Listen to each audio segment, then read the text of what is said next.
Good morning, third grade. This is Mrs. Moran, and I am going to be reading to you Chapter 7 out of a Read Aloud because of Winn-Dixie. If you want to follow along and read with me, you can go to Tumble Books and open up Because of Winn-Dixie to Chapter 7.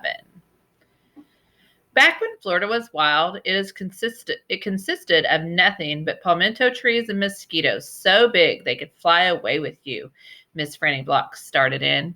And I was just a little girl, no bigger than you. My father, Herman W. Block, told me I could have anything I wanted for my birthday. Anything at all. Miss Franny looked around the library. She leaned in close to me. I don't want to appear prideful, she said, but my daddy was a very rich man. A very rich man. She nodded and then leaned back and said, and I was a little girl who loved to read. So I told him, I said, Daddy, I would most certainly love to have a library for my birthday. A small library would be wonderful. You asked for a whole library? A small one, Miss Franny nodded. I wanted a little house full of nothing but books, and I wanted to share them too. And I got my wish. My father built me this house, the very one we are sitting in now, and at a very young age, I became a librarian. Yes, ma'am. What about the bear? I said. Did I mention that Florida was wild in those days? Miss Franny Block said. Uh-huh, you did. It was wild, and there were wild men and wild women and wild animals. Like bears? Yes, ma'am, that's right. Now, I have to tell you, I was a little Miss Know-it-all. I was a Miss Smarty Pants with a library full of books. Oh, yes, ma'am.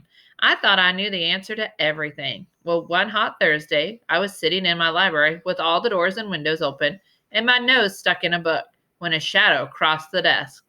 And without even looking up, yes, ma'am, without even looking up, I said, Is there a book I can help you find? Well, there was no answer, and I thought it might have been a wild man or a wild woman, scared of all these books and afraid to speak up. But then I became aware of a very peculiar smell, a very strong smell. I raised my eyes slowly, and standing in front of me was a bear. Yes, ma'am, a very large bear.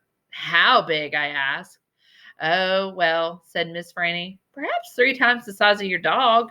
Then what happened? I asked her. Well, said Miss Franny, I looked at him and he looked at me. He put his big nose up in the air and sniffed as if he was trying to decide if a little Miss Know-it-all librarian was what he was in the mood to eat. And I sat there, and then I thought, well, if this bear intends to eat me, I am not going to let it happen without a fight. No, ma'am. So very slowly and very carefully, I raised up the book I was reading. What book was it? I asked. Why, it was War and Peace, a very large book.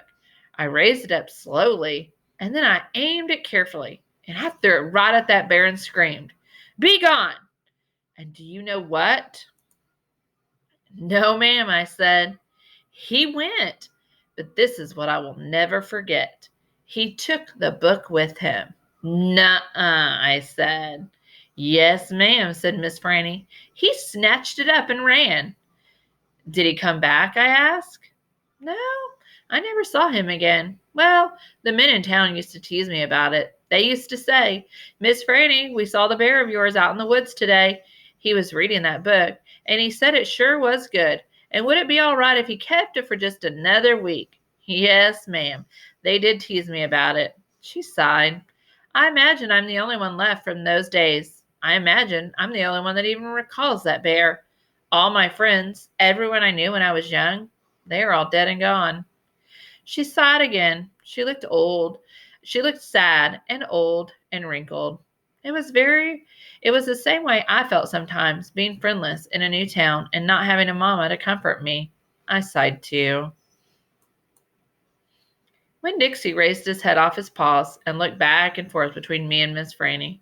He sat up then and showed Miss Franny his teeth. Well, now, look at that, she said. That dog is smiling at me. It's a talent of his, I told her. It's a fine talent, Miss Franny said. A very fine talent. And she smiled back at Winn-Dixie. We could be friends, I said to Miss Franny. I mean, you and me and Winn-Dixie. We could all be friends. Miss Franny smiled even bigger. Why, that would be grand, she said. Just grand. And right at that minute, right when the three of us had decided to be friends, who should come marching into Herman W. Block Memorial Library but old pinch-faced Amanda Wilkinson. She walked right up to Miss Franny's desk and said, I finished Johnny Tremaine, and I enjoyed it very much. I would like something even more difficult to read now, because I am an advanced reader. Yes, dear, I know, said Miss Franny. She got up out of her chair. Amanda pretended like I wasn't there. She stared right past me. Are dogs allowed in the library? She asked Miss Franny as they walked away. Certain ones, said Miss Franny. A select few. And then she turned around and winked at me. I smiled back. I had just made my first friend in Naomi, and nobody was going to mess that up for me. Not even pinched-faced Amanda Wilkinson.